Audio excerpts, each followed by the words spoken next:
எமது நீதி அமைச்சர் பொறுப்பட்ட முறையிலே நடந்து கொண்டதாக குறிப்பிட்டார். அவர் பதவி வகிக்கின்ற போது பதவி வகித்த காலப்பிரிவிலே இத்தகைய சிறைச்சாலை சம்பவங்கள் பல நடந்தேறியுள்ளது என்பதை அவருக்கு ஞாபகப்படுத்துவதற்கு நான் இந்த சந்தர்ப்பத்தை பயன்படுத்திக் கொள்கின்றேன். நம்பிக்கையில்லா பிரேரணையை எதிர்க்கட்சியினர் கொண்டு வந்திருக்கின்றார்கள்.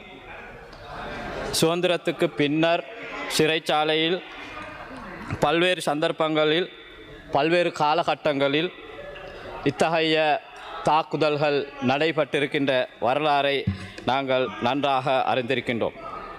இந்த சந்தர்ப்பத்திலே குறிப்பாக ஒரு விடயத்தை கூறிக்கொள்ள விரும்புகின்றேன். சிறைச்சாலைகளில் ஏற்பட்ட இத்தகைய முறுகல் நிலை தாக்குதல்கள் இந்த விடயங்கள் 1900 ஆரம்பித்த ஒரு விடயமாக நான் இங்கு குறிப்பிட விரும்புகின்றேன். குறிப்பாக சுதந்திரத்துக்கு பின்னர் எமது நாட்டிலே முதல் கட்டமாக நீதி அமைச்சராக நிஸ்ஸங்க விஜயரத்ன அவர்கள் செயற்படுகின்ற போது 1983ஆம் ஆண்டு இத்தகைய ஒரு சிறைச்சாலையிலே தாக்குதல் சம்பவம் ஏற்பட்டது.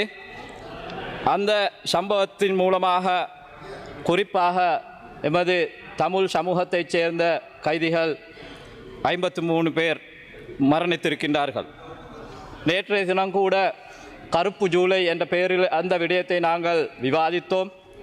எனவே அதே போன்று மீண்டும் 2000ஆம் ஆண்டு பிதுனு வெப என்ற அந்த சிறைச்சாலையிலே பட்டி வீரகோன் அவர்கள் நீதி அமைச்சராக இருக்கின்ற போது இத்தகைய துரதிர்ஷ்டவசமான ஒரு சம்பவம் நடைபெற்றிருந்தது.